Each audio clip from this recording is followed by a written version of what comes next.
informing, communicating, and discussing, and commenting and suggesting for the future. We will not have any formal authorities now because the president of the Istituto Superiore di Sanità just came yesterday, because this morning there is an important event in Rome that is about the launch of the indicators, of the report on the indicators of the Sustainable Development Goals, including equity. So it will be some sort of, you will hear some echoes from the newspapers.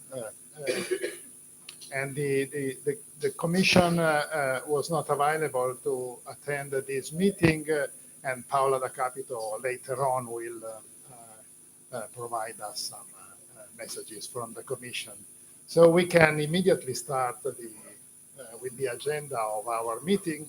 As you have seen from the agenda, this meeting will be the opportunity to shortly understand better what's going on in different work packages. This will be the aim of the first session. Most of you have been here yesterday and in the past meetings of the work packages, so most of you know very well what's going on in the different work packages, and that of course not all work packages, because you are not attended all work packages. So this first session will be the opportunity to learn more about it. But we will not have a specific discussion on the work of the work packages, because this is already done this has already been done within the specific meeting of the work packages. While the following session will be on work package 4 activities. So all of you are participating to work package 4, and it's time now to see what's going on in work package 4, which kind of messages we draw from the elaboration of our policy framework for action and of your country assessment, such a very heavy exercise that we propose to you, to all of you. And so we will have the opportunity to have this wider view of what's going on in our countries in terms of policy response. This session will be integrated with the online speech and presentation from the Venice office on the health equity status report, the new initiative of WHO Europe that has been launched a couple of weeks ago, and that will provide interesting inputs in terms of data, of policy guidance, also to the joint action. So this session will then be closed with this 3 contribution: policy framework for action and country assessment of work package 4, and the WHO Venice office contribution, and will be followed by a long interactive session, because many messages from this work package 4 need to be discussed together in an interactive way in order to catch your comments and suggestions on how to proceed along this road of integration of messages of JAI into the policy agenda of each country and of the European setting. The following session will be dedicated to engagement, to informing and engaging our stakeholders and decision makers at the national, multilateral, and European level on what is going on and what are the main recommendations and messages that we would like to elaborate in JAI. And so in this case, we will have a following interactive session also for this case, because how to engage stakeholders and decision makers in our own country is a matter that is of interest for everybody. And then some additional managerial and evaluation issues will be discussed in the last session. And finally, we will have some comments from external evaluators, and we can conclude the day. So it's a long day. Be prepared to work a lot today with us, we will try to make it efficient. So I introduce Yvette for leading the first session that is on a presentation of the work package activities. And please, Yvette, take the floor. Good morning, everybody. As Giuseppe said, we had 15 months of implementation now, and we did considerable work in all work packages. We had yesterday and partly the day before discussions on where we stand in work packages, but I think not everybody knows what happens in the other work package if one is not involved in the very same work package. So this is today the opportunity to hear where we stand with the work packages, and we will have, I would like to invite work package leaders of work packages 5 to 9 to come here to be able to change between the presentations. So each has 7 minutes of presentation. And if there are urgent questions, after each presentation, we have the chance to ask the very urgent questions. And I think we will have a very small slot of time at the end of all 5 presentations to raise them. So work package 5 will start. Thank you. Shall we stand here? It's up to you.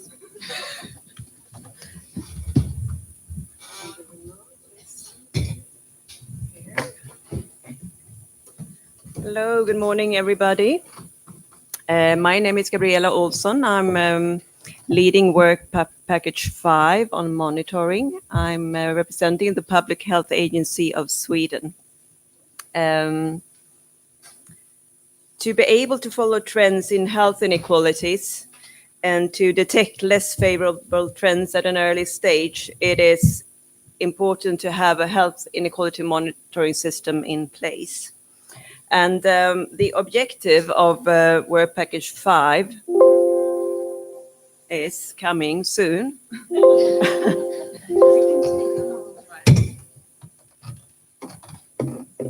It's very well.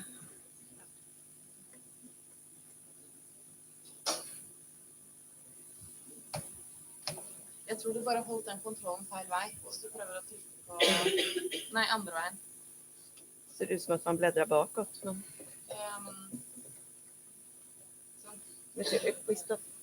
There we go. Here it is. Everybody's been waiting for. The objective of Work Package 5 is to support partners to develop a monitoring system on health inequalities, adapted to the national context, well suited to policy requirements, and important, sustainable over time. We are 12 partner countries working on this topic. It's Cyprus, Finland, Germany, Italy, Lithuania, Poland, Netherlands, Romania, Serbia, Slovenia, Spain, and Sweden that are working together.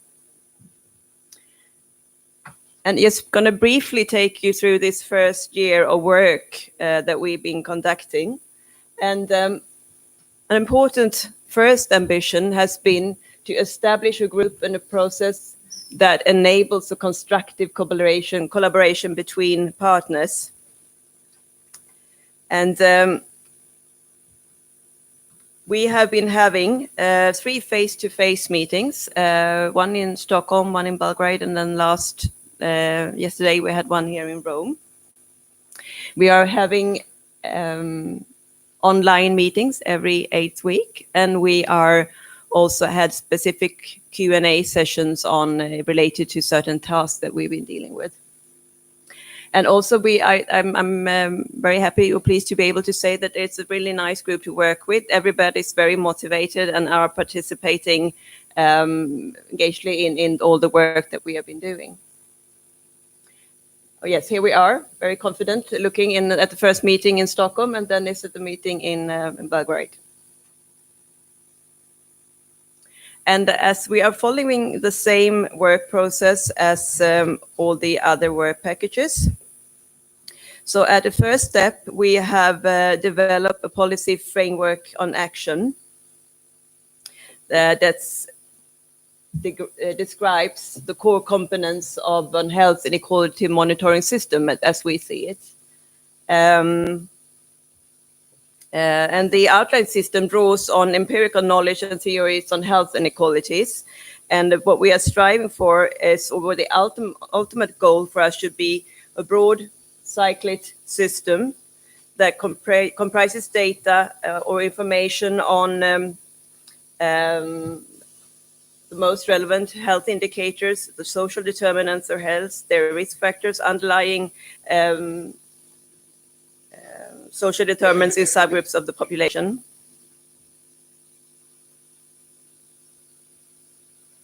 We have also, following the policy framework for action, we have done country assessment in every country, collecting information from all partners about their current national health inequality system. We've been collecting data on information on data availability, data analysis, reporting, evaluation, as well as available health inequality indicators. This information we have summarized in very simple, straightforward, what we call traffic light tables that kind of clearly indicates the strong and weak points in the health inequality monitoring system in each partner country. You will not, I think, be able to read this, which is not, you're not meant to do that either, but just to give you an idea of what it looks like. This is specified in different sections, and the green indicates areas, strong areas, and the red and orange parts are indicating areas where the countries are weaker. So this kind of gives, although it's simple, I think it's a good start, and it gives a good overview of the current status of the inequality monitoring in each partner country. We have also done the same procedure. We've been mapping health inequality indicators. And as you probably not will see on this slide, but anyhow, the first columns indicates the health indicators. And you see there's lots of green areas there. So we got quite a lot of health information available. The two last columns, also plenty of green areas, indicating that quite a few countries could actually specify information on gender and age. And the middle columns, more right and orange areas, indicating that stratification along social groups is much more trickier in many countries. We also have an expert group. We founded an expert group that we have consulted in the development of both the policy framework for action and the country assessment. And we have conducted interim reports during the year. And if we look at the core insights and challenges that we recognize during this first year, we have jointly been analyzing in the group the result of the country assessment, and from this analysis distinguish a couple of challenges that we have grouped together under three overarching themes that I will just briefly take you through now. Quite a few countries recognize that there are strategy-related challenges. Many countries lack an explicit and comprehensive strategy on health inequality monitoring. There might be single studies, but there's not like a system, and there's not resources, and there's not staff that makes it possible to routinely follow these issues. There's also often a lack of resources or funding, but also, as I said, in terms of staff and competence and political support. Lack of targets and poor links between measurement and policy are other challenges that are recognized, and yet the monitoring system often contains all the information necessary to form this kind of information. And then there are methodological challenges. First set of challenges relate to an overwhelming possible number of indicators that could make it diffusing and make you measure things in different ways. There's also, as we saw on these summaries of the country assessment, a difficulty in many countries to disaggregate data, and also new European regulation on privacy make these, or initiatives in this along this line, more difficult. The declining response rates in service has also been raised. Many also find that there are challenges in relation to communication dissemination. There are many stakeholders and complex pieces of information, and they're thinking of or the best ways how to communicate this information to the different target groups. And when it comes to the actions, we got them presented only yesterday. So there we have grouped these actions also along these themes that I just went through. So which we also see as possible entry points for action. So we have actions in this that relates both to strategy, method, and dissemination. And I think we will learn more about this during this coming year. So Thank thank you. you very much.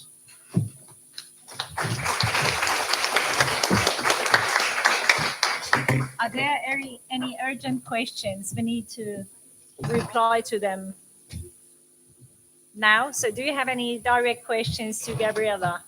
Otherwise, we go ahead with presentation work package 6. I think everything is clear then.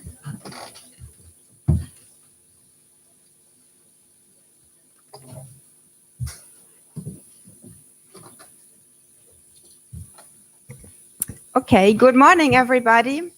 My name is Christina Planz, and I'm representing the Federal Center for Health Education in Germany together with Yvette and leading Work Package 6, Healthy Living Environments.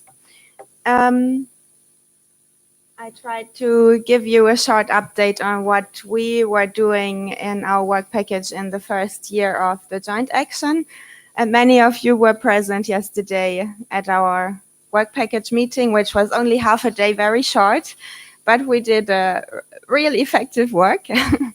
So I wanted to say that you all have in your conference folders written summaries that you can read about all the work packages now presented in this session, 5 to 9. So you can have a look there. And I would be very short now for talking, and I would like to show you a short film about our last meeting in Valencia to give you an insight about the wonderful working atmosphere we have in the Work Package 6. Anyway, Work Package 6, Healthy Living Environments, is directed to the context factors that influence health equity, the social and physical environment that is influencing health and health inequalities. So we decided in our work package to have a very specific approach to what we want to understand on how healthy living environments can be created, which is a local approach, a broad community approach towards health promotion that is steered from the municipal level. So cities, municipalities have a key role in shaping the physical and the social environment that we are living in, and therefore also health equity. In the policy framework, we described an ideal process and quality criteria, how this can be done on the local level. It has a lot to do with governance aspects, as Giuseppe is stressing, and I think he's right. So we have many overlaps also with Work Package 9. In the country assessments that all the work packages have done in this first year, we had 2 parts. The first part was on what is the situation in the countries regarding the context for municipal health promotion. What are the capacities? So this was really not so easy for the countries to answer because all the municipalities are different, as you all know. So it's hard to make an average message for the national level. But we tried, and we identified some gaps and development potentials where to take action on. And the second part of the country assessments were the identification and collection of promising practices from the local level. So each country selected from their country practices local practices that fit to what we understand by healthy living environments.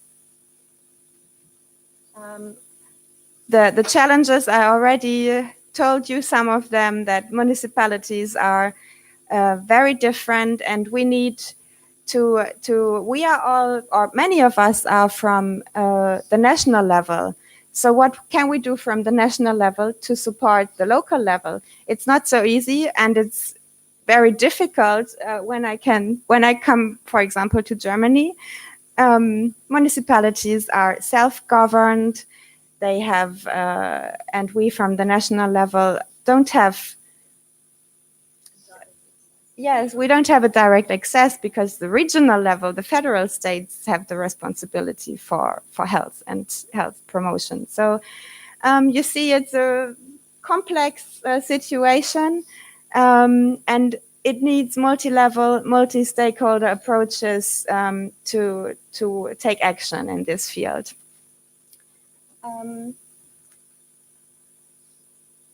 For the actions, I can just tell you that in our meeting yesterday, we worked in clusters, and it was very interesting for me to see that the cluster where most people were interested in working in was how to integrate equity and living environments in local public health action plans.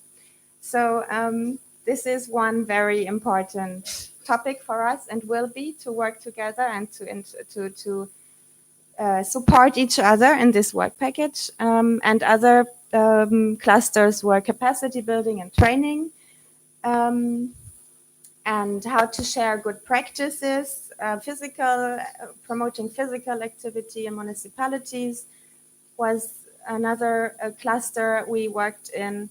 And what was the fourth? Can you help me? Indicators. Thank you. Yes. Defining indicators for monitoring and evaluation. And you see there an overlap to work package 5. So we have to work together and with the work packages in this joint action. I hope I have time for the film.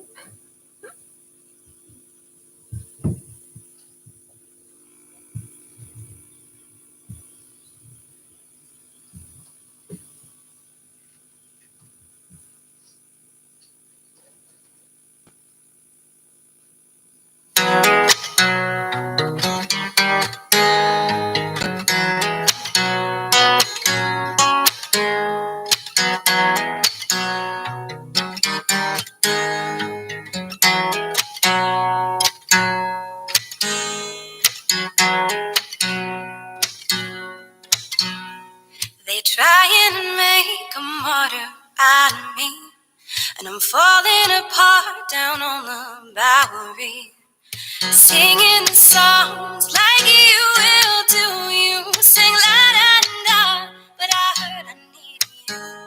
You sing la da da, but I heard I needed you.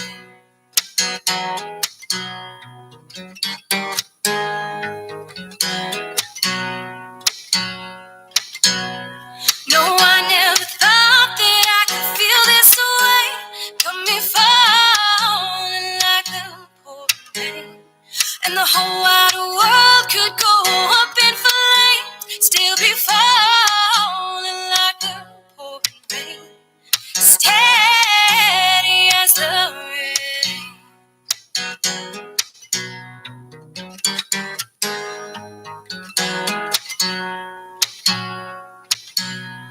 Now they gonna make a liar out of me. I could have sworn I'd sworn off of these things. Still I hang on every word that you say. It's the sweet.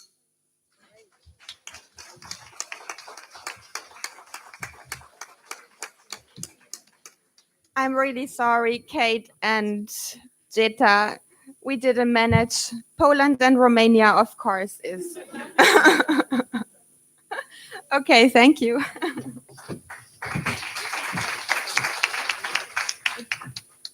Are there any questions to work package 6? Then let's go ahead. Sorry. Yeah, I think it is very supportive. So work package 7. Do you have the presentation?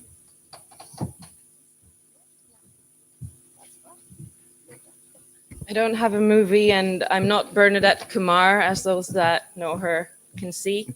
My name is Charlotte Nordstrom. I'm the coordinator for the Work Package 7 on migration and health. Yes, we were asked to make this poster. It's a lot of information, and you have a bit more information also in your folders, like Christina was saying, about the work package. Our kind of overarching goal is contributing to reduce inequity in health for migrants on a national level. That's a big goal. The first part of our work was about creating the policy framework for action, which would lay our kind of ground for doing our country assessments and then choosing our actions. One of the big things we've been discussing in the joint action is to build on what has already been done. So our starting point for the policy framework was to look at different soft policy instruments produced by international or governmental organizations. We went back to 2007 and looked at what has been created since then. And we ended up kind of calling it our roadmap.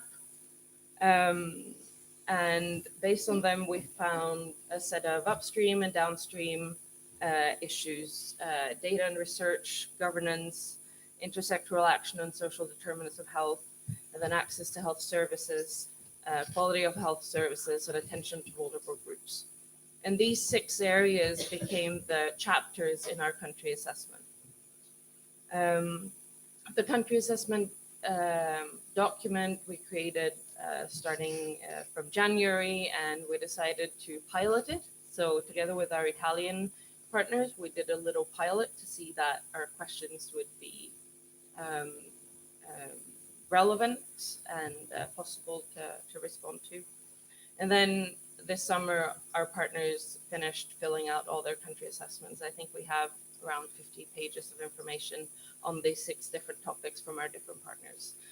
So it's become very interesting documents, and there's a lot of information. We had our workshop for our work package in September in Oslo, and almost all our partners were there, and it was a very interactive meeting. I feel like I have the best partners. I feel like it's such an inclusive group.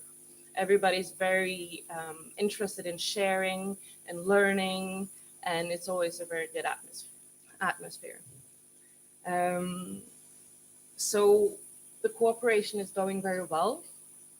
I think we're having a good dialogue, and we're adjusting our schedule as we go. We're on time always, but we're adjusting so we have meetings when we need it, and if we don't need it, then we don't have the meeting. So we try to be pragmatic. Like I mentioned, the country assessment has a lot of information in them, and they've already become a good tool for several partners. Several have said that they're already using it in their national context because this might have been, for them, the first time they've gotten a good overview of very different fields of migration within the migration and health theme. So they're already using it, addressing health issues and communication with other stakeholders in their context. So I think that's already a good result for that work. And they're also experiencing good collaboration in their national context with stakeholders already. So I think that's that's a good sign, and we'll hope to continue that good collaboration.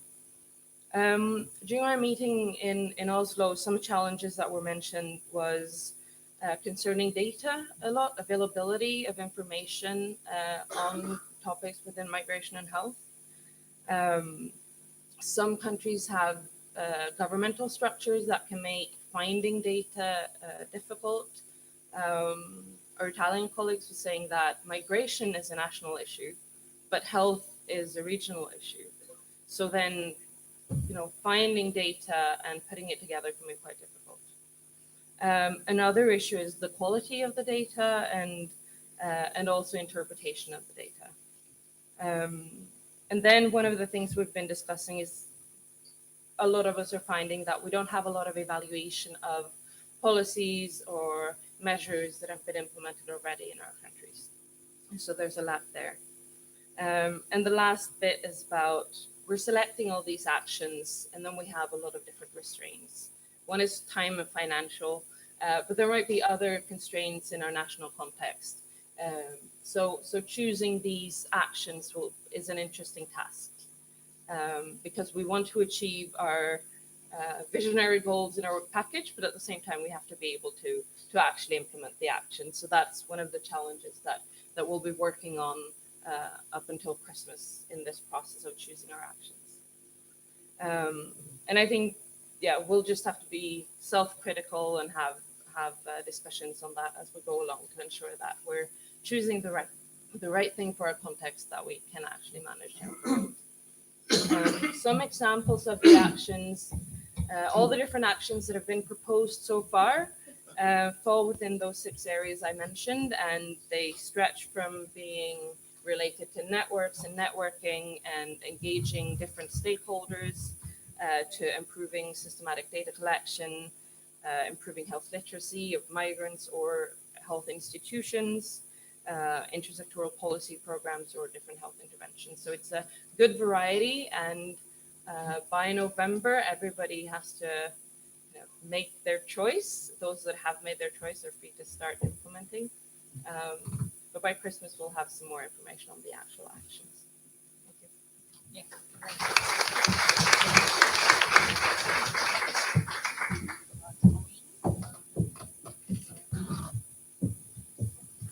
I don't see any hand shaking for questions. Should we go ahead with Work Package 8, led by Spain?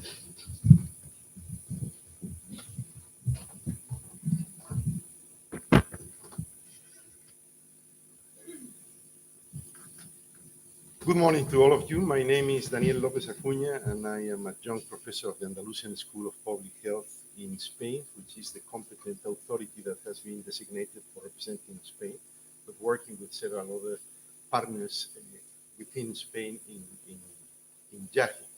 We coordinate the Work Package 8, and you have a summary in the worksheets that were distributed at the beginning of the meeting.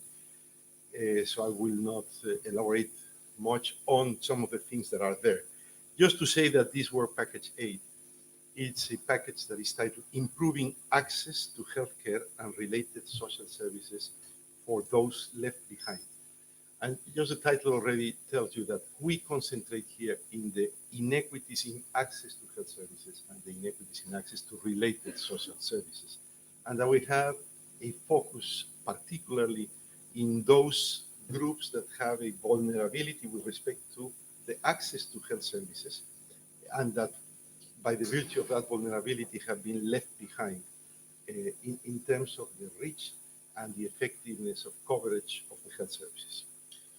In terms of the process and the progress in the first year, we have been following a very similar pattern to other work packages, but let me just highlight the fact that we had an initial consultation in December in Granada with all the member states that participate in this package, where we had not only the opportunity to fine-tune the approaches that we would follow, but also to receive and debate inputs for the preparation of the policy framework for action. Following that, we also incorporated these elements in the policy framework for action, especially focusing on factors limiting equity in the delivery of health and the delivery of related social services. So we have concluded the policy framework for action is there, and the policy framework for action has been the basis for coming up with a template for conducting a country assessment. The country assessments in the 13 countries have been rather thorough country assessments, specifically devoted to 6 domains that we have been identified as critical for mapping the situation of inequities in access to health services in the countries.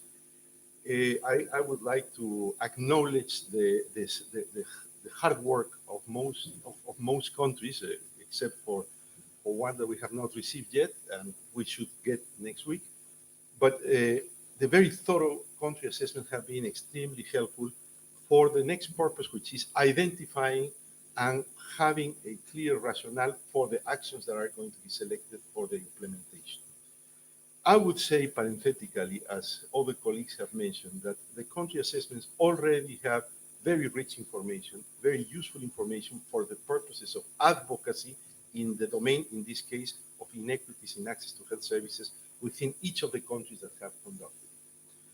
But in addition to having the national use for the purpose of selecting the priority interventions and for eventual purposes of advocacy, we have done as well a cross-country analysis of the 13 country assessments that have been prepared. And we have been able to identify some major trends in connection with the fundamental critical issues related to inequity in access, and also in terms of the vulnerable groups. And I have to just say, taking advantage of this moment, that some of the things that stand out as functional barriers for access to health services in many of the countries, many of the country assessments have to do with co-payment, with the long waiting list, with the territorial inequalities, in addition to the fact that some vulnerable groups are left behind. And I would say we are getting more and more emphasis in the assessments on the children of poor families, on the Roma population, and on the aging population. Not all, these are not the only ones, but these are some of the ones that stand out. We had yesterday a meeting with the member states, and it was a very rich discussion all day long, where we already had a debate on the specifics of each of the countries' selection of actions, with the rationale for the action, with the theory of change for the action, on the way of evaluating and the indicators that will be used for monitoring these actions. Moving to the core insights and challenges from the first project year. I think one of the elements that stand out is that all over Europe, the action in this field of inequities in access, in terms of policies and in terms of programs, is fragmented, varies highly between and within countries, and there is a huge room for making progress. So hopefully the work of this joint action will contribute to some of the advocacy messages for improving the policy making in this regard. I also would like to underscore something that was even yesterday very much quoted by people, that the metrics of inequitable access, it's something that needs to be worked much more. The participating countries all have identified that these metrics, these indicators, these ways of monitoring inequitable access is far from optimal and needs improvement. We know the constraints that we have in a joint action like this, where there are no resources for the implementation of the action. So we have to put our resources into the documenting and evaluating and monitoring of the practices that we are advancing. And one thing that it's also been standing out is the tendency to equate sometimes vulnerable groups from an epidemiological standpoint with the idea of vulnerability from the standpoint of access to health services. So it's been very important that we insist on the relevance of concentrating on this second concept and dimension. Just to the next one. Can I advance? Yeah. Just to give you a flavor, because I mean we would take too long. These are the country actions that have been proposed so far and that we were debating yesterday, and the idea is that we will initiate implementation of these country actions for the rest of the duration of the joint action initiative. So Bosnia has concentrated on the protection of children at risk, Bulgaria on legislation changes for guaranteeing better access to healthcare for non-insured women during pregnancy. It's a very interesting initiative. Cyprus has decided to concentrate on access of drug users to opioid substitution therapy. We didn't have Cyprus here yesterday, so we didn't have much opportunity to discuss this. The Czech Republic is talking about effective health promotion of people at risk of poverty and social exclusion. France is, as you can see, going with two types of interventions: an integrated test and treat support for chronic hepatitis C in vulnerable populations, and on community-based sexual health centers as well. We have Greece discussing actions that have to do with training personnel in the help at home for early diagnosis and on a fragility fracture network. For Italy, it's working on accountability of the National Health Service for equity in access and outcomes, and on health equity audits in the National Health Service. Poland is concentrating on medicines for the over 75 years of age, and removing the cost-sharing barriers for this purpose. And also, Portugal is concentrating on the age population, development of a national action plan for active, healthy aging. Romania, it's working on multidisciplinary and institutional network at community level for the prevention of dystrophy in children who do not benefit from breast milk and that are from disadvantaged backgrounds. And also connected with medical and social services adapted to the disadvantaged babies. Serbia is proposing the introduction of screening to elder abuse into primary health care for the purpose of improving the access of aged population to services. Spain is concentrating on the abolition of co-payment for the retired population. That is something, it's a benefit that was withdrawn with the royal decree in 2012, but has been reestablished in 2018, and on improving access to health services to Roma population. And Sweden, finally, in the development of a toolbox and workbook for supporting regions to do improvements in vaccination coverage. So this is the spectrum, and we are now in the process of initiating the work for systematizing, doing the implementation, and deriving from there lessons learned and best practices. So that's in a nutshell what has been happening with work packaging. Thank you.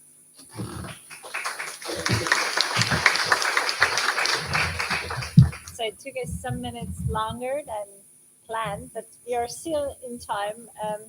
We have a last input from Work Package 9, and we will have some minutes time for your questions. Good morning, ladies and gentlemen. My name is Tuulia Rotko, and I come from Finland. Work Package 9, which I'm leading, this is about health and equity in all policies and governance. And the idea of this work package is that every participating country have chosen one implementation action, or actually some of them have chosen even more than one. And they should start collaboration together with other sectors, focusing on health equity issues, with some specific case that they have chosen, which is possible with these resources in each of the participating country. So these implementation actions in different countries might be quite different, but the main point is to learn how this intersectoral collaboration is possible and what it really needs. We have 17 countries participating in this work package. We had our first face-to-face meeting in last January, and there we discussed about the policy framework of action. And after this first meeting, we collected country assessments from all the participating countries. Country assessments in this work package means it's related to the chosen implementation action. It describes the context around these chosen implementation actions. And based on these country assessment reports, we made some clusters so that when we continue the work, it's easier to share experiences between those countries that are doing some kind of similar work. Most of the countries have not reported any major challenges. Some have started their implementation action, and some are just about to start them. Some countries have reported some problems, or let's say that the government has changed and they have had to change their plans. And well, that's okay. Then they have to just think about it again, what is possible in the current situation. The clusters that we have set is one is about assessment and reporting. There is, let's say, something like health impact assessment and something like that. Then some countries concentrate on structures and mechanisms, whether on local level, regional level, or national level. And Wales is training and testing the practical tools that they have developed in this within these countries that are involved.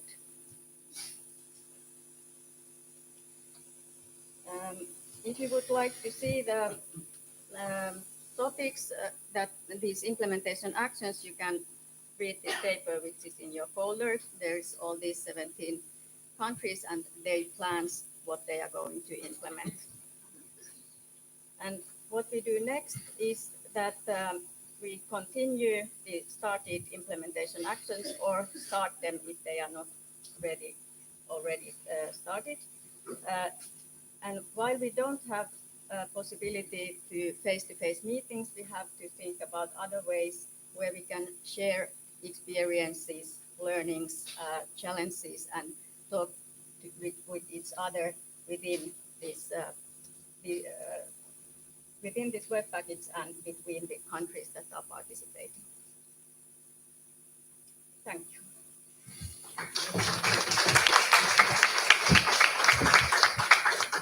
So I think this was a small highlight of activities ongoing in each work package. Are there any questions you would like to raise to the work package leaders? So we heard that all countries have developed so far their country assessments according to the policy frameworks for actions. And they have identified for now at least one feasible action, and the next one is going to be a complex action to identify for the time after the project timeline. And the next months will be foreseen to implement the actions. And the clustering and the works done during yesterday were to see where are synergies between the actions, which countries can support implementation of feasible actions in other countries. And I'm sure we have very good connections between countries who is advanced in which topic and can support the other ones looking for experience to move on that. I'm right, there are no questions or not urgent questions. Thank you very much for your inputs, work package leaders.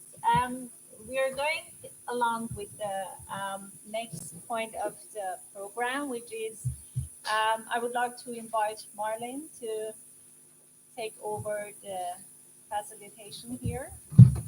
She's from the Public Health Agency in Sweden and will speak about the recommendations for policy. Good morning, everybody. We are very happy to be here, not just as a introduction, but as our director, our president, is showing data. But now, with Paola, we would like.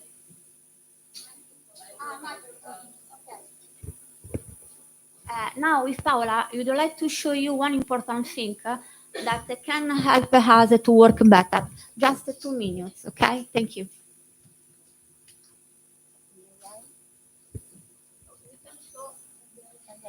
Okay, we have prepared a quick SWOT analysis in order to get the feeling that you have about JAI. So it's over there, and we recommend you in the break just to stick your what do you think about strengths and weaknesses and opportunity and threats of this joint action. It's a way to get your feeling. And in the afternoon, we hope to comment results of your feelings, about your feelings, in order to improve, in order to consider how to change and what to stress in our activities of the different work packages. Yes, not only for coordination. For example, if you think that we can improve the communication, okay. But if you think that the communication should be improved both by work package leaders and member states, everything you think, because in this way we can have additional information to improve all that. Thank you very much, sir.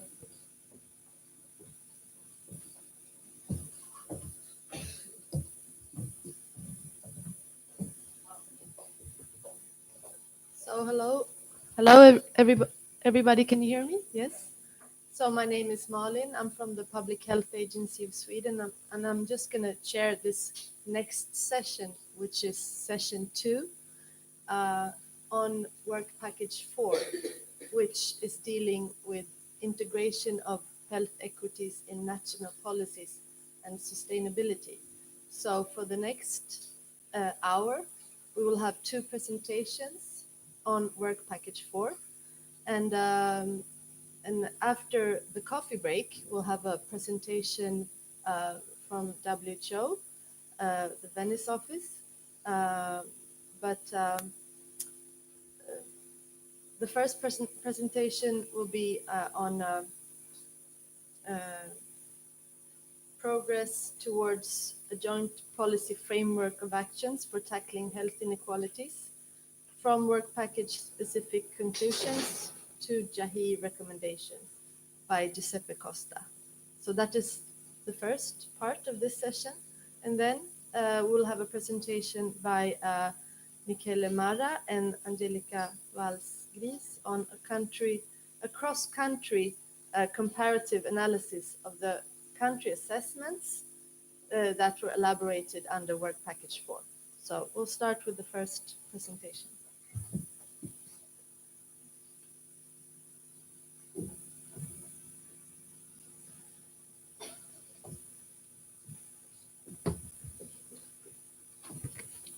Thank you.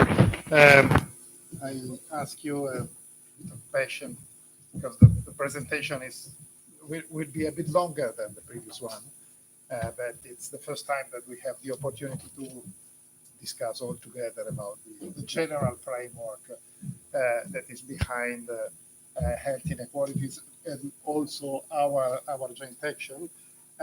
If you remember, oh sorry.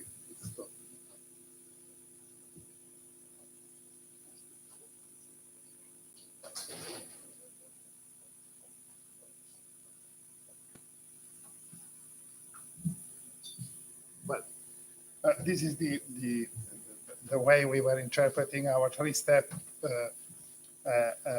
process in JAI. One was to elaborate the policy framework for action. That was the ideal of what should happen in order to better reduce health inequalities.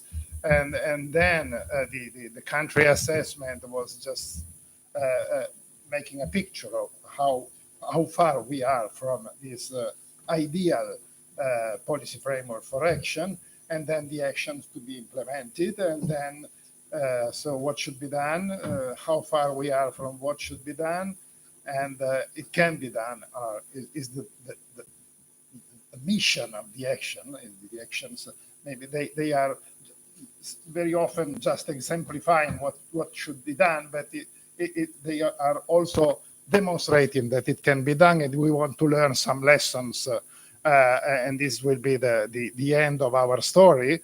And we are here we have done policy framework for action, and we have done the country assessment. Now, from the point of view of work package 4, it's we will see in this presentation what is the main lessons from the policy framework for action and what should be done.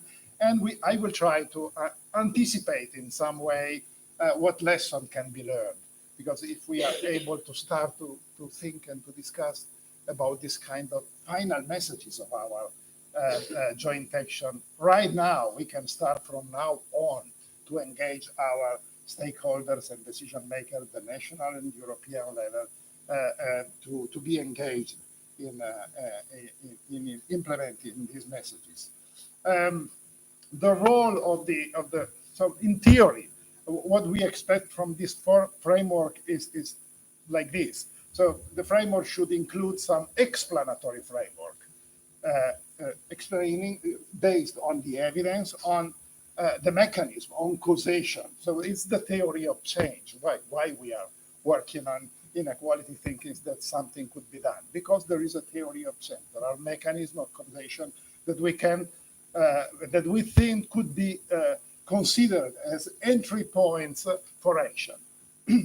So the policy framework for action should also assess the evidence of the effectiveness of these policies and of these interventions, because they will suggest which are the implications for policies. So now, at this point, we could have a policy framework for action. In practice, this is the theory. In practice, our policy framework for action looks like this. 3 questions. Are health inequalities our concern? It's the if we have to do something about health inequalities, it will mostly be a question of monitoring, of measuring. And then, but what action should be done? It's the what question. It's the content, the actions, policies, and interventions that are effective to reduce health inequalities. And then how to make them happen is the how.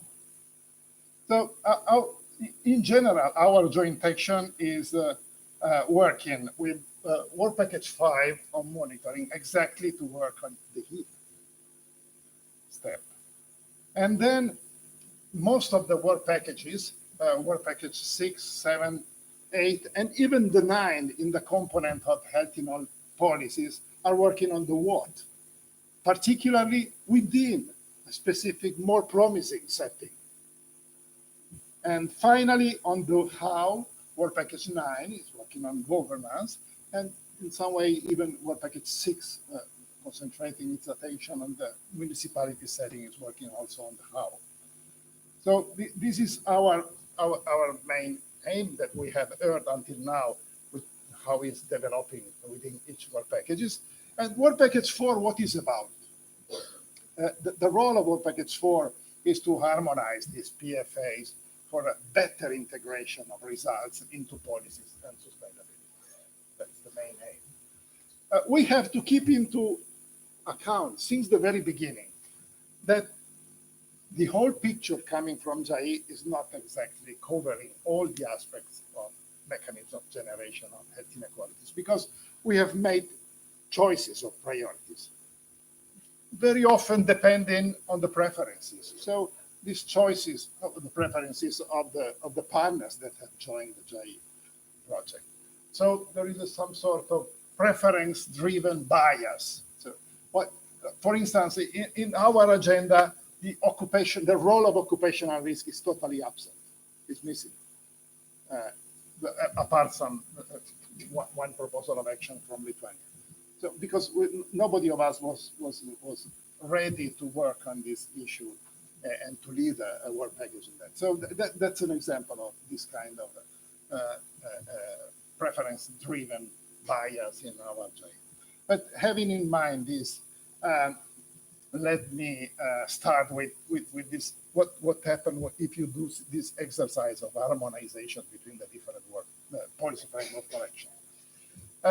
We started in Work Package 4 with this, with the more recent effort of assessing the evidence of causality between health inequalities, which is exactly the explanatory framework. And in fact, a panel between the European Academy of Sciences has worked a lot in the last year on this issue, has provided a first assessment of how convincing is the evidence behind on causality behind the health inequalities.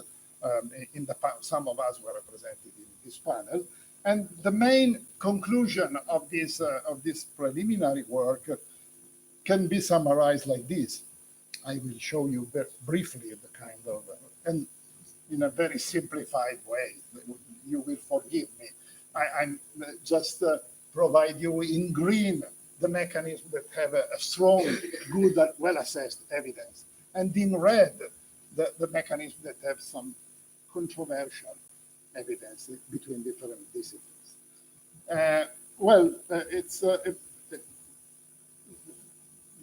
The framework looks like this. It's how social position, education, occupation, and income influences health in terms of both incidence and progression of disease.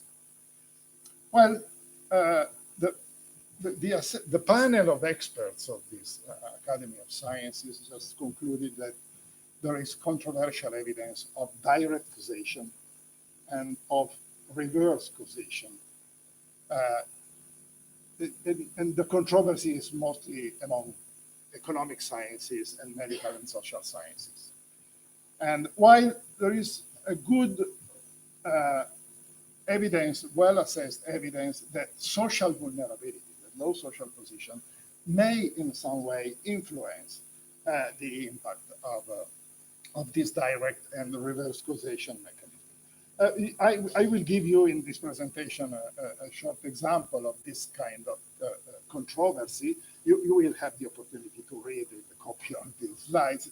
But the main issue is that the economic sciences point of view conclude that there is no evidence of direct causality between income and wealth and health, while there is a convincing evidence on education and health, and not so strong from occupation and health. From the direct point of view, reverse causation is more convincing. The kind of evidence that has been reviewed is many. And the more convincing is an incredible experiment, natural experiment, is the lottery in Sweden that has demonstrated that increasing income and wealth doesn't matter anymore in terms of the health impact. On the other side, the other point of view is the point of view of medical and social sciences. This is represented here from Margaret Whitehead, that is concluding exactly the opposite. That both on child health and adult health and on an evidence of direct causation is quite clear and well demonstrated, and the reverse causation too, above all among disabled people. So, as you can see, there is matter for discussion, and this is about direct and inverse causation. But our framework was including also some different mechanisms that are the ones that cause inequalities thanks to the action of known mediators, inequal distribution of psychosocial risk factors, of material risk factors, behavioral risk factors, environmental risk factors, barriers to care risk factors. So what's the evidence of that? Again, the evidence of a direct effect of low social position on the exposure of known mediators is controversial. While finally, the evidence of the fact that unequal distribution of exposure of known mediators is affecting health inequalities is strongly well assessed. At the same time, this, the vulnerability of the effect of the unequal distribution of vulnerability to health vulnerability, to the effect of to the health effect of of known mediators is also well assessed. A final mechanism is what happens with the local context, because the left part of this explanatory framework is about social inequalities in terms of resources and competencies of the people. It's about who you are, which is your individual social position. The right side is where you live. It's the local context. It's the living context. And in this case, the explanatory framework shows that there are many reasons for considering this as a potential modifier of all the mechanisms on the left. But even in this case, the scientific evidence of causality is still poor and controversial. Finally, how this explanatory framework translates to a policy framework for action? Which are the implications for policies? That's our duty. Well, let's start from the if. The if is about the need that we have to raise awareness of health inequalities in our communities and society. Is the lack of causality evidence in some way preventing us to do a good job on the if part of our duty? No, we have a legacy from the joint action, equity action. That is that we need a systematic social benchmarking of health indicators in each relevant hub of life where health may be influenced. Because this equity lens will provide evidence and alarms for initiating health equity audit exercises. And so just look for creating social covariates largely available in our health information and statistical system and all the related health inequalities indicators. This kind of task, that is the task of Work Package 5, for instance, is not worried about causality. Because in the context of the health equity audit, causality matters little. It is given for granted based on the fact that if somebody has done better than others, which is the case of health inequalities, then potentially it can be done. It's enough for initiating an health equity audit cycle. So the controversies on causality do not matter in this if case. But and so no data, no problem. But this is the rationale for Work Package 5 recommendation. Is the link with the PFA of Work Package 5. Let's move to again, actions in terms of the what. There are actions on social determinants of health. This is about the actions that try to change the direct and inverse causation between social position and health inequalities. And in this case, it's about distributive policies. Redistributive and redistributive policies that change the social stratification. It's a matter of health in all policies, health equity in all policies. Well, there are one red and one green part of implication for policies. Because what we have to consider in terms of policies is that the information of health equity impact of labor policies, social policies, environmental policies, and so on, it's important. It's the matter of health in all policies approach. But finally, it's not changing the design of the intervention of these labor, social, environmental policies. Active labor policies, passive labor policies will be designed for direct intervention of increasing employment, of the quality of the jobs, but if you consider the health impact, it will not change the design of the intervention. What can be changed by the information on health impact is the priority setting. You can decide to choose one intervention compared to the other because there is a marginal unintended effect on health due to this policy. So this means that indeed, having some controversies on causality on this direct and reverse causation is not so important for labor policies and social policies and so on, because they are chosen for many reasons and their design will not change. It may be important for giving priority, assessing more priority.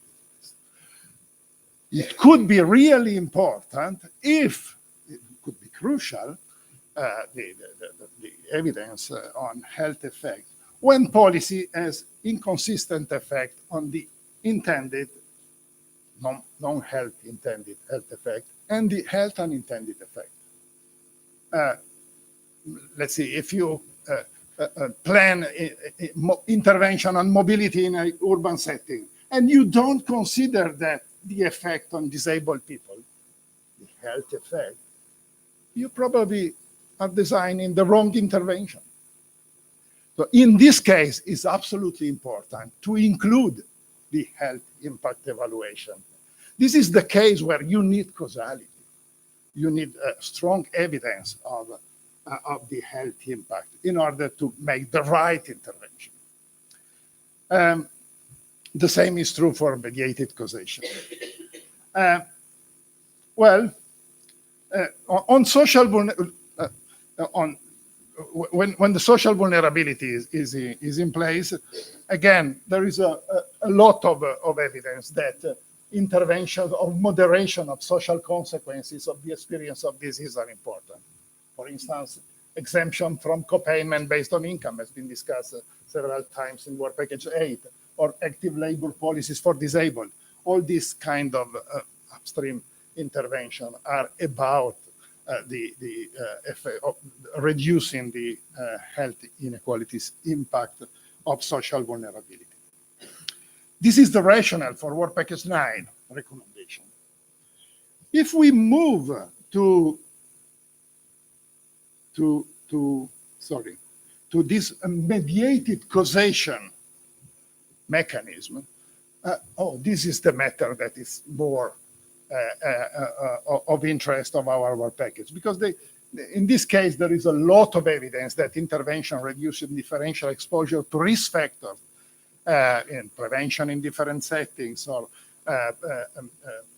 universal health coverage in health system and in terms of eligibility and quality and so on.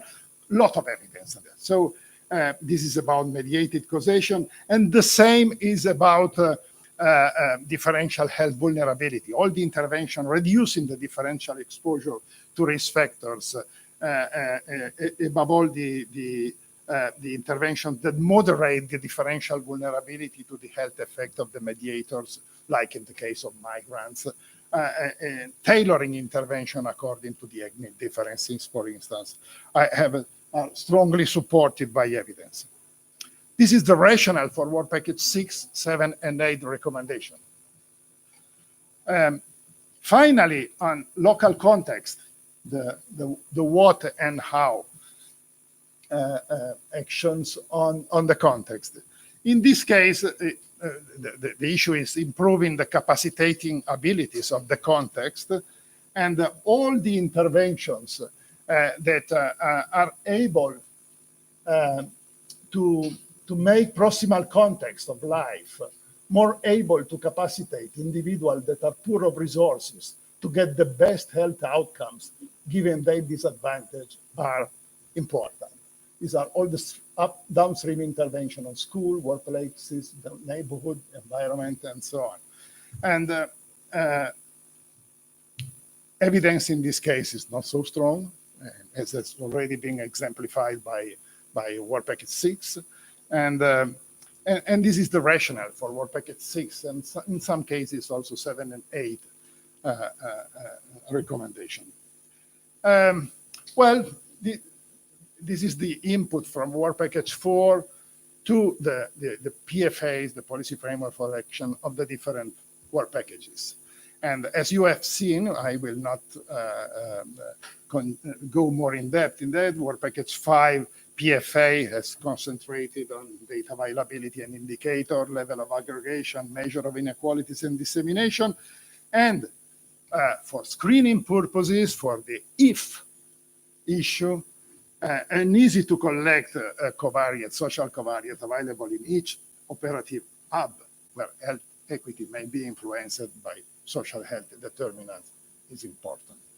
And this is the main duty of Work Package 7. And for analytical purposes, also some more investment on valid indicator and study design for policy evaluation. But again, the conclusion for Work Package 5 is that no data, no problems. We need to integrate data into governance mechanism. This is the link with Work Package 9. And in this case, for these issues, the contribution for work from the presentation of the WHO project from WHO Europe will be important later on. The what and how Work Package 6, healthy environments. We heard about we listened the proposal of Work Package 6 PFA. In this case, the main message is that local communities and institutions are the more sustainable actors of innovation in health equity in all policies. The proposal are there. In the case of migration, well, the case of migration is interesting because in this case, the PFA of Work Package 7 has really enriched the explanatory mechanism, because the previous explanatory mechanism framework from Work Package 4 was not including all the interaction of the migrant status, direct and indirect interaction with the mechanism of causality between the socioeconomic position and the health status. This is one of, I have the opportunity to invite you to carefully read all these 5 work PFA from the 5 work packages, because they are incredibly interesting in terms of contribution to better understand the mechanism and the justification for our policy approach. The Work Package 7 policy framework for action has already been presented, and the policy implications are a similar set of recommendations of the other work packages, because the migrant status is a cross-sectoral issue and target for all the other policy domain of the other work packages, with specific emphasis on migration target. So health and social services. I'm going to conclusion. Yes, thank you. Health and social services. In this case, the policy framework for action is highlighting 2 potential set of mechanisms. One are related to the design and functioning of the system, and one are specific for on the vulnerability of some group. And you can see here the 4 set of the 4 kind of recommendation that are coming from Work Package 8, some from on the system side and some on the vulnerability side.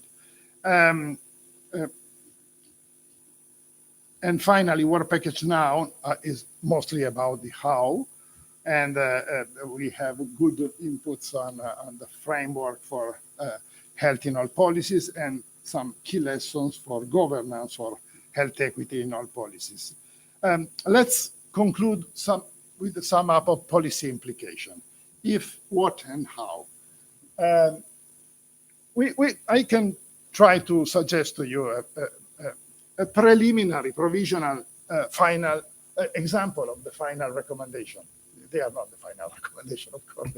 They are just to show you how they can look like. If we need equity lens measure whenever and wherever possible. This was the legacy of the previous joint action, equity action. And for this purpose, we need data collection covariates and valid equity indicators for using for linking with policies, accountability, risk analysis, and many other kind of activities. So this is the kind of recommendation.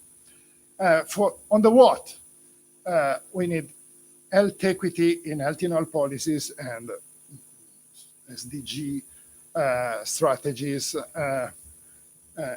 health in all policies, health equity on social determinants on health, but on the side of migration, also rights, because the eligibility to the rights is also an issue important in this case.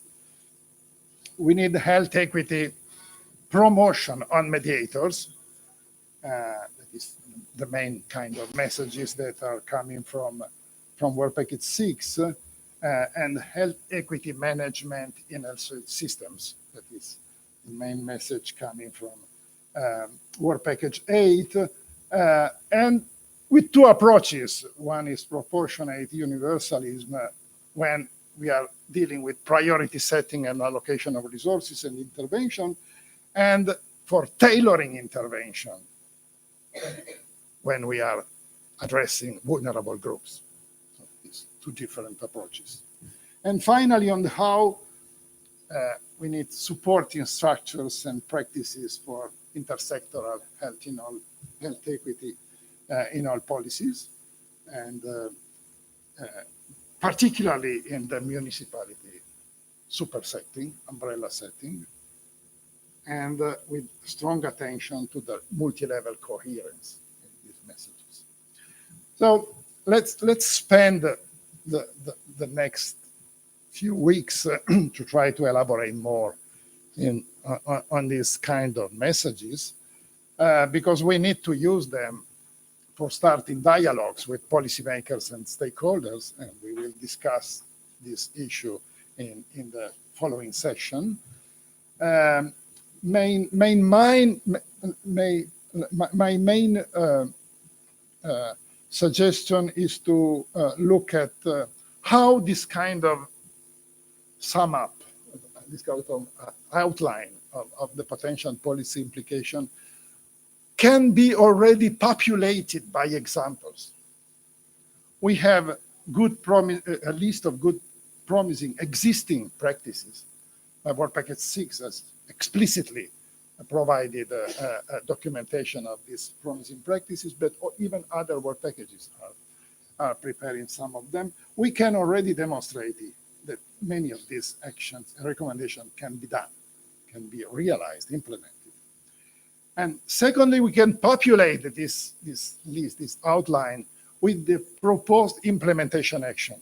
And you will see that our joint action is almost filling all these areas of potential development of recommendation. So that's another exercise that we can do for helping us to communicate with our stakeholders. And another question is, what do we expect from our representative in the governmental officer board when we will present this recommendation? This is an issue that we will discuss this afternoon, which will be how can we use this kind of messages to engage with this decision maker. How can European policies and tools support recommendation? This is a question for the Commission, for EuroHealthNet, for our partners in working in this area. And what next in the future agenda of the joint action? Is it possible to have to think now to potential future of our partnership in 2, 3, 4 years for further cooperation in this activity? And finally, have we any forgotten issue that we can try to save and keep back into our agenda? In fact, I already mentioned that, as you have seen from the explanatory framework, many of the mechanisms have still controversial evidence on causality. This is a potential limitation of our activity, and I can anticipate to you that the panel of the Academy of Medicine and Science at the European level is preparing a second phase of a consensus process for trying to solve these controversies between different sciences. on this causality. There will be a set of 3 workshops, one on causation, one on mediation, and one on policy response. The policy response will be in Italy, in Genoa, and the final conference will solve this. And we have already mentioned that occupational risk is missing, and also evidence of the relative impact of the mechanism addressed by recommendation is still missing. Work Package 6 has decided to address explicitly this point and has committed a specific additional task of the joint action in trying to solve this problem. So this is the sum up. It's for discussion in the interactive session. Thank you.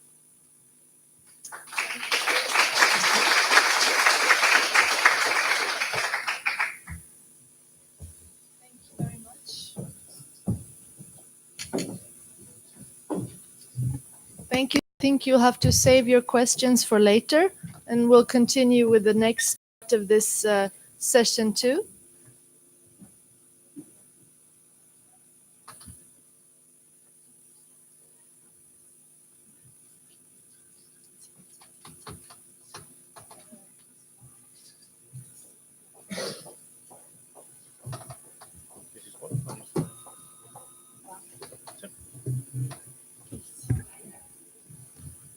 Hi and hello to everyone. I think that so far we all know each other more or less, but by the way, my name is Michele Mara.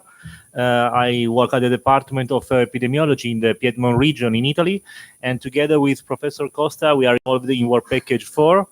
And today, together with Angelica Valls-Gris, which is a medical student from the University of Turin, we will present you a preliminary cross-country analysis of Work Package 4 country assessments, and we will give you a brief overview about which kind of messages we can obtain from this data, from this analysis for policy purposes.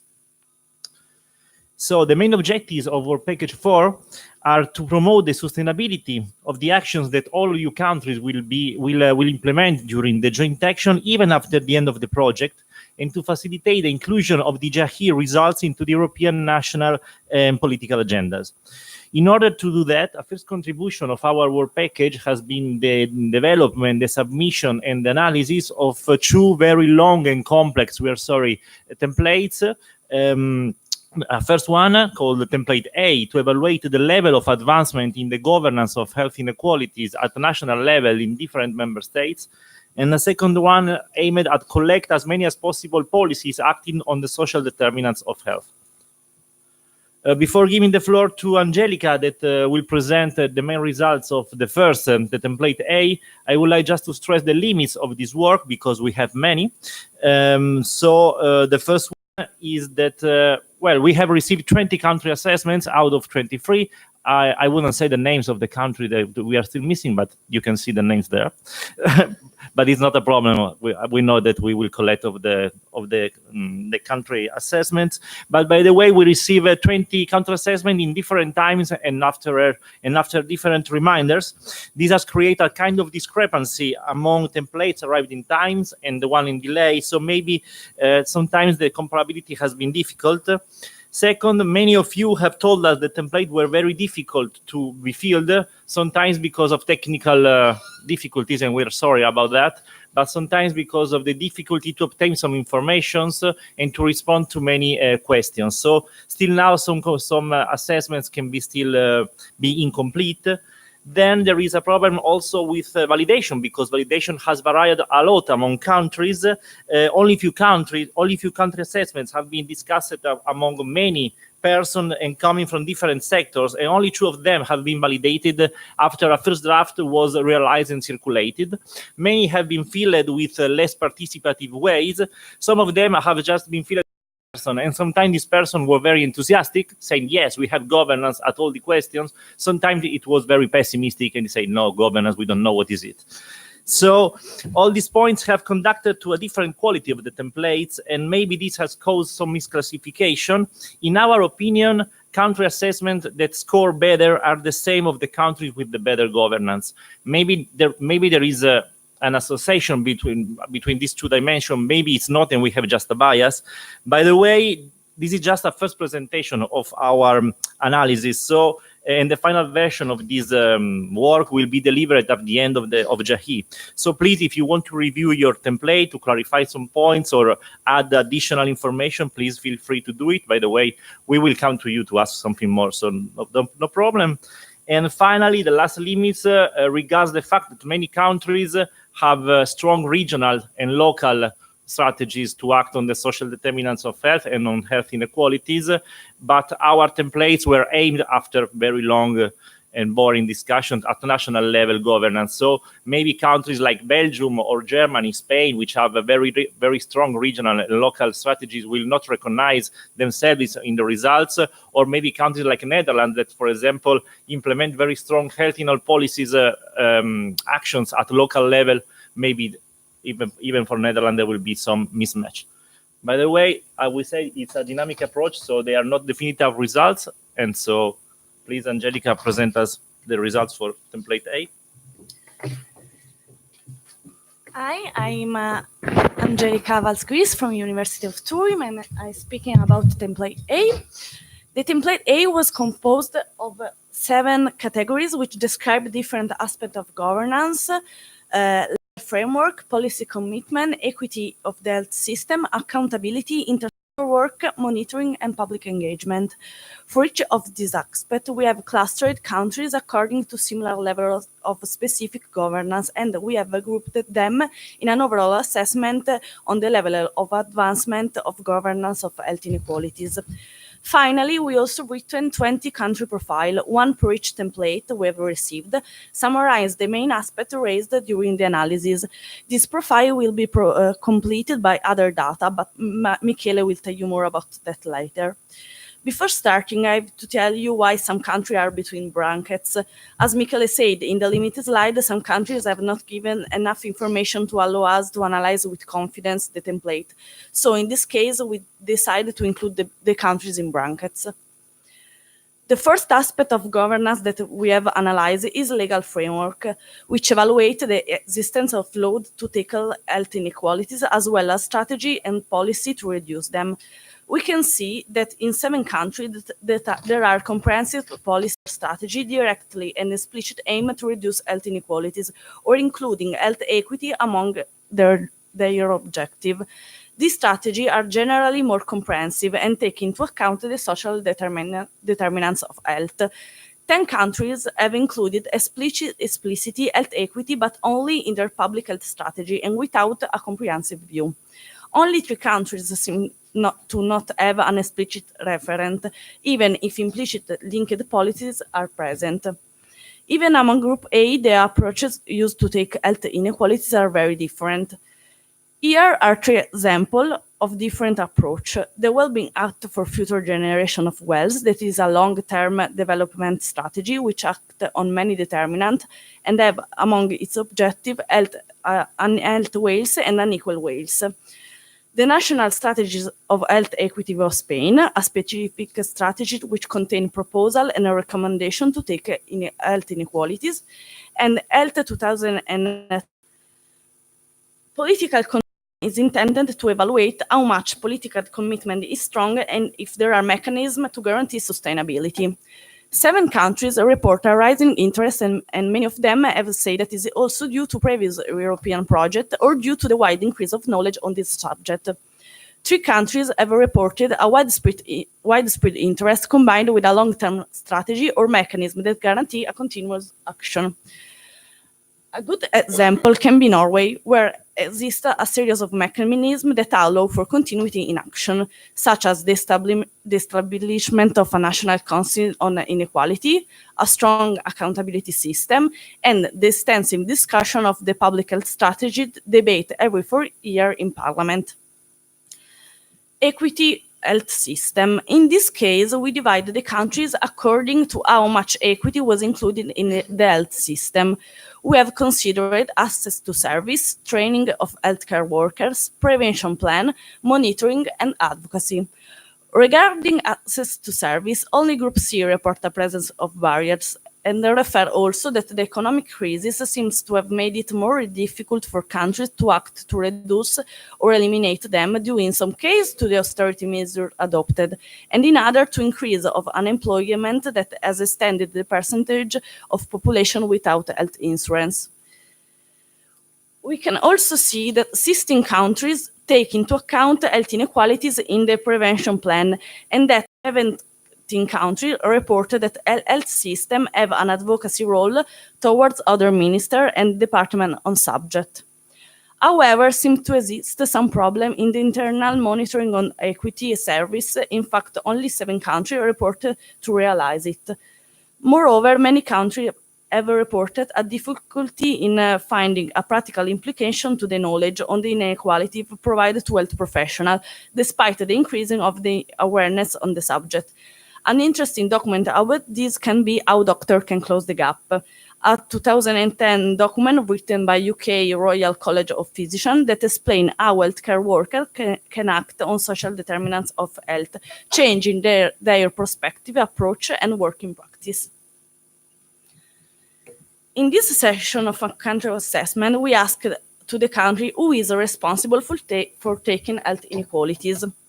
The main difference between clusters are how much the accountability line is clear, and if other actors are responsible for the impact on health of their policy, or if we speak about the private sector of their product. This is an example of a strong accountability mechanism that, even if it's limited to the health system, can be interesting because it is an economic component. The Italian regions are responsible for the provision of service established at the national level, are monitored, and can access to a 3% premium fee only in case of compliance. Pilot studies have been carried out in some regions to include equity among the indicators, and work is underway to insert it structurally. Here we have evaluated if there are mechanisms that ensure intersectoral and health in all policies approach to health. Unfortunately, very few countries are reported to have structured mechanisms to promote cooperation and our clusterization on the presence of specific strategy and policies which have been planned, developed and implemented with an intersectoral approach. A critical point on this section is that in some countries, health in all policies approach have a local or regional feature, and the structure of our country assessment, as already mentioned at the beginning, was focused on national governance. However, we can notice that 17 countries out of 20 declared that they have inserted the health in all policies paradigm into their agenda, and have worked to create more intersectoral strategies. Countries of Group B have reported examples of national strategy that are developed with that intersectoral work. For example, Health 2020 of Czech Republic, Italy for health equity, and the National Health Policy of Portugal. In Group A, the strong intersectoral component given to the topic seems to have led to the creation of more comprehensive strategy and more structural intersectoral work mechanism, like a cross-governance working group. On monitoring, countries have been divided based on how systematically service and policy are monitored, if equity is taken into account, and whether the data are analyzed and used in the implementation of policy. The first thing that I would like to stress is that, despite the fact that health impact assessment is a tool that has been promoted a lot over the years, only 6 countries have reported to use it. What is positive instead is that in recent years, many countries have worked on the construction or more advanced monitoring system. Examples are the countries marked with an asterisk that have advanced monitoring system under construction. One of these is the Spain National Social Determinants of Health Surveillance System. The object of this surveillance will include lifestyle and social determinants of health related to educational, economical, residential, and so on. In relation to health inequalities, the system will also contribute to updating the proposal variable of all axes of inequalities, and we also propose key indicator for health equity surveillance. In the last section, we have asked about how society and stakeholders are engaged in the governance of health inequalities. We have divided the countries according to how structural and continuous the stakeholder engagement is and to the geographical level of its implementation, meaning if it has been conducted only at local level or its example exists also at regional and national level. Here, too, many countries have public engagement measures at local level, while at national level they are not present or consisting in isolated action. Here are two examples of institutional mechanism of public engagement. Both, in this case, are limited to the health sector, but guarantee a continuous involvement of all the main stakeholders of the health system in the creation and implementation of policy. One is the Federal Joint Committee, a decision-making body of the joint self-government of physician, dentist, hospital, and health insurance fund in Germany. The other is Instant de Démocratie Sanitaire, exercised in French to three levels: national, regional, and territorial, are bodies that involve all the actors of the health system in the elaboration and implementation of health policy. Instead, this is an Italian example of a stakeholder engagement focused on reducing health inequalities. It consists in a large consultation made with a bottom-up approach to promote awareness on health inequalities and to foster elaboration of national strategy. The consultation involved more than 100 interlocutors and made it possible to make these interlocutors more informed about health inequalities. Finally, we have created an overall assessment of governance of health inequalities in a European country, giving a total evaluation according to the more frequent score assigned to each country in all the previous categories.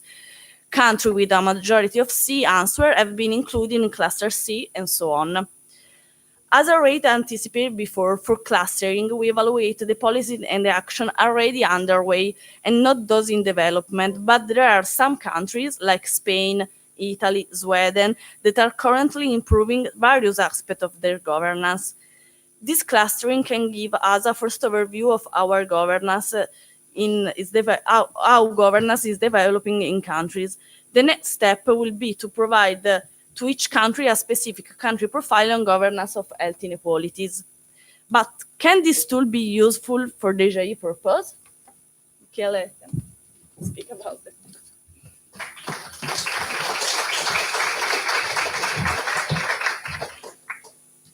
Okay. So before trying to answer to Angelica questions, let's take a look on the main results of template B and on the messages that we can take from these results. So as I said in the beginning, this template was aimed at collecting as many as possible policies acting on the social determinants of health. To help you in the compilation, we have sent to you a template including a different form for each of the most promising entry points for equity-oriented actions on the social determinants of health, as they are identified by the most recent international report on health inequalities. So therefore, we have, for example, a form for actions aimed at improving early child development, or action to foster education and lifelong training, actions aimed at improving daily health, life condition, and so on.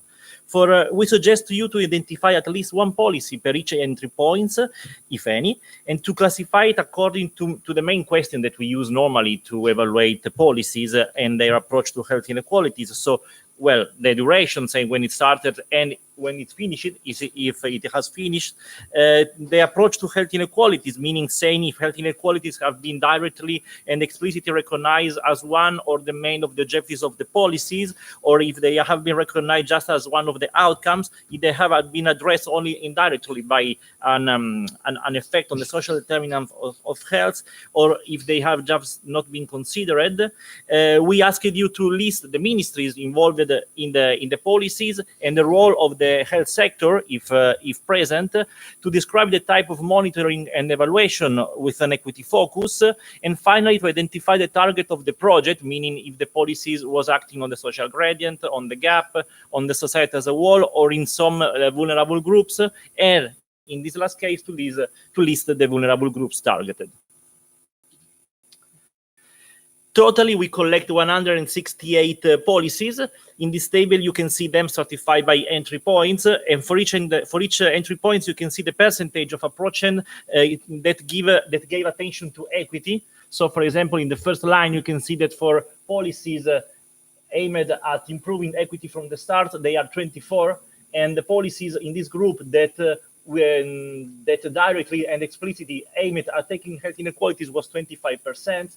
30% recognize health inequalities are one of the objectives, and so on. If we sum up the first three categories, we can see that health inequalities were considered in almost 60% of the policies, which is a great result, especially if we think that we are talking not about healthcare policies, but policies acting on the social determinants of health. In the last column, we can see that never more than 20% of the policies never considered health inequalities or equity issues. So it is a very important point, and it's true more or less for all entry points. In this table, we see the policies classified by country and by year of beginning, before and after 2012. So before and after the publication of the Marmot Review, before and after the European Commission made the claim about do something, do more, and do better that we all know. As I said, we asked to each country to assess at least one policy per each entry points. And for this reason, we can comment this data saying that the attention to equity has risen in times, just because many countries maybe have more than one policy per entry points and just pick it up the most recent one. So, but by the way, this table say to us a lot about the activity and the rhythm of the countries. All the countries have many policies started from after 2012. So it's another important step. And then even if temporal comparison is difficult, if we compare policies started before and after 2012, we have many clues that reveal to us that attention to equity and complexity of approaches has increased. For example, we can see the cross-sectoral work has increased, the number of ministries involved has grown. Also, then the variety of ministry involved in policies acting on social determinants of health has increased. The dimensions of vulnerability simultaneously covered by policy has grown. Policy not evaluated or monitored without equity assessments have decreased, and so on. So we have many clues that equity is rising in our policies on the social determinants of health. By the way, inequality in how equity is addressed in European countries still exists, and the level of governance seems to be clearly related to the equity in policies acting on the social determinants of health. For example, countries in cluster A, we can see that affect the gradient or gap target more than countries in cluster B and C. We can see that, of course, cluster C, B, and A relate to the cluster that Angelica explained before. So countries with a better governance also put health inequalities as the main or one of the explicit objectives of the policy more frequently than the other countries, and also monitoring and evaluation equity-oriented was more frequent in this country. Obviously, this is not surprising, but by the way, it confirms the validity of clusters for template A and can be a clear input for countries less advanced in order to enhance their governance for health inequalities. By the way, another good news is that attention to equity has increased all across Europe, independently from the level of governance. Comparing, for example, the percentage of policies started before and after 2012, which included the reduction of health inequalities among its objectives, we can see that it has increased in all clusters. Nevertheless, what is true for sure is that much is still to be done. We can see that also country in the more advanced cluster and after 2012, only in that cluster, less than 50% of the policies are equity oriented.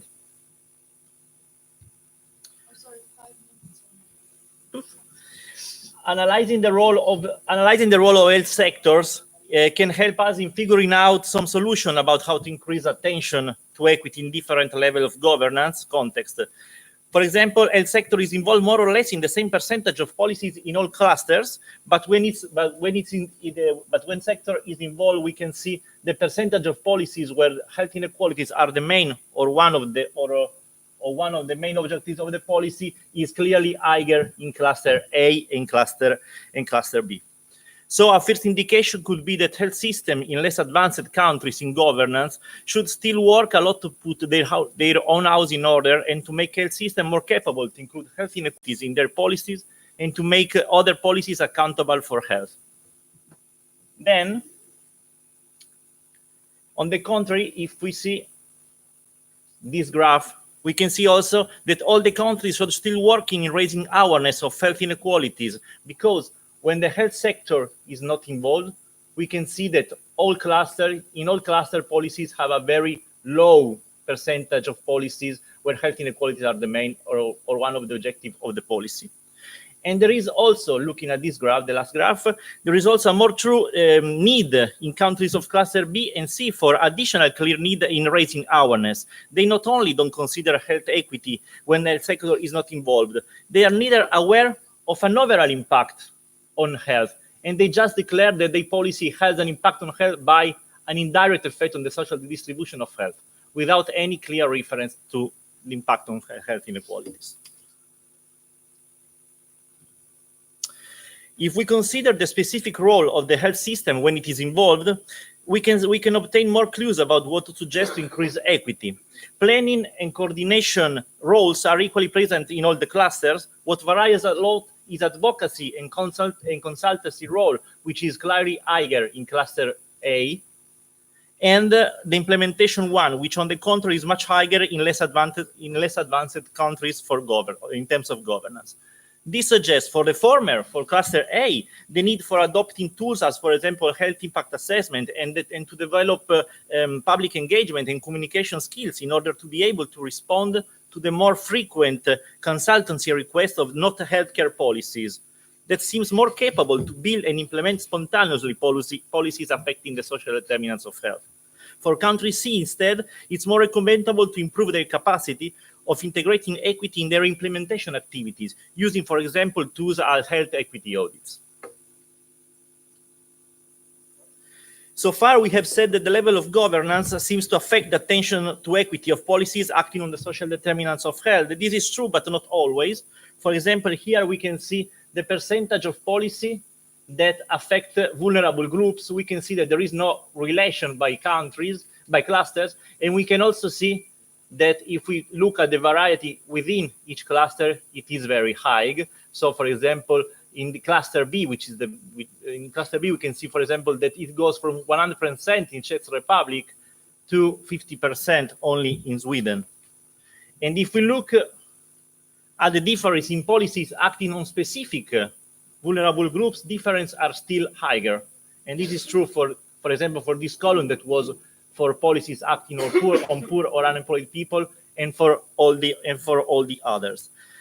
That means that maybe in this case, recommendation or indication about how these policies should consider equity should be made not by governance cluster, but also fostering cooperation among countries with similar percentage, or maybe between countries with very, very different ones, in order to foster cooperation. Or maybe even better, in these cases, maybe just better to provide this data to the countries and to discuss them each one by one.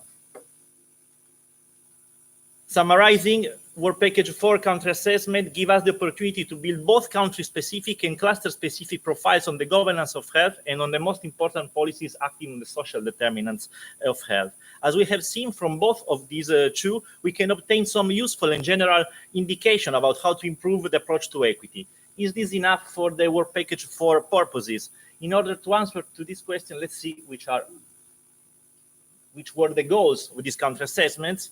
Ideally, Work Package 4 country assessment, cross-country analysis should have helped countries to choose the action that they will implement in the thematic work packages, should help the calibration and adjustment of these policies, fostering their sustainability even after the end of the project. Country assessment should foster cooperation and collaboration among member states, and country assessment analysis should facilitate the inclusion of JAHI results in national political agendas. if we look at these goals, we can say that yes, country assessments of Work Package 4 might help to reach this objective. Probably cross-country assessment will not guide the choice of the action, but just because the actions have been selected in many countries.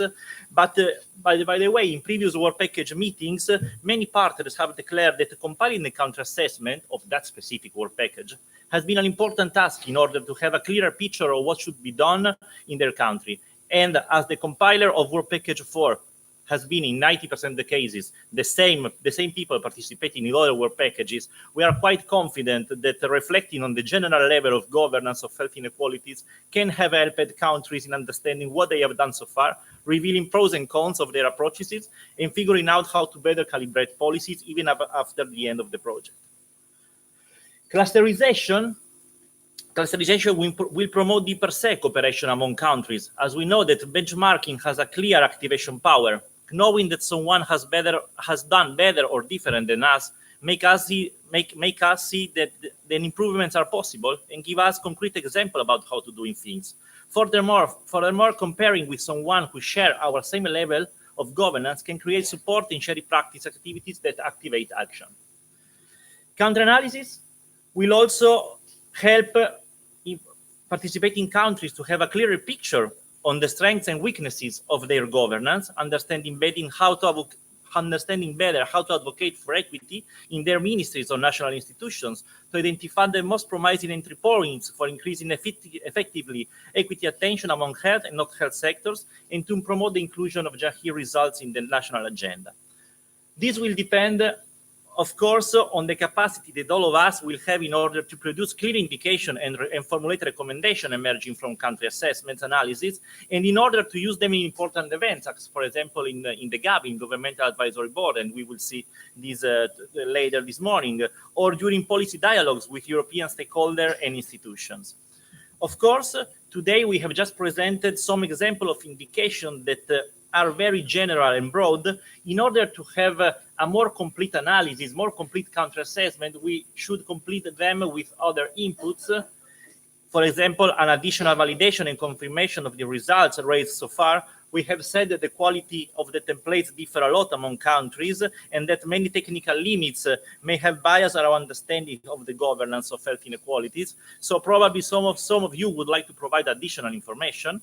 At the same time, additional information will come from other work packages. Giuseppe talked before about the inputs from Work Package 4 to the other work packages, but it's true also the opposite. So knowing the evaluation of the policy, of the actions implemented in other work package, as well as the results of the specific country assessments, can give to us very important data. For example, I'm thinking about monitoring. Our country assessment in governance of monitoring was very poor. It has just I think 2 or 3 questions, so inputs coming from your country assessment can be very important. Yeah, just 2 questions, 2 slides, and I'm finished. Country profile and cluster profile may also be enriched by quantitative data on other dimensions. For example, health inequality trends. This will be very useful in order to obtain inputs about priorities for action, identifying, for example, the social targets more at risk or the most unequal outcomes in the population. These data are quite important also to better shape recommendation using different stratification rather than the governance level, even because sometimes they don't communicate. For example, this graph, which is quite old, the message is still okay, but the graph is old, and I just revealed this because I see Terry here after a lot of time, and we did together this one 10 years ago, but the results are still significant. For example, we can see that in the x-axis, we have the percentage of mortality explained by educational level. And here we have countries according to a scale of advancement in their capacity of tackling health inequalities. It is an old scale that we made after the publication of the Marmot Review. We can see that maybe there is an association of these in this case, but maybe this association is not so evident because, for example, countries with the same level of governance have very different inequalities in their countries. Finally, country profiles may also Finally, country profile should also contain information about social determinants of health trends in order to highlight priorities for each country, to identify targets, and to evaluate the consistency among the policy actually targeting social determinants of health and the real needs coming from the data. The publication of the WHO Health Equity Status Report will help us in that. And finally, 2 questions to guide your next workshop. I hope you will consider them in the workshop. The first one is how can we use all this mass of information? How can it be useful to your purposes, to enhance equity in your governance, to enhance equity in your policies acting social determinants of health? And the second, which is a more technical one, is which output, which format you need to better help countries and to help you. So these are 2 questions to guide the discussion. Thank you very much.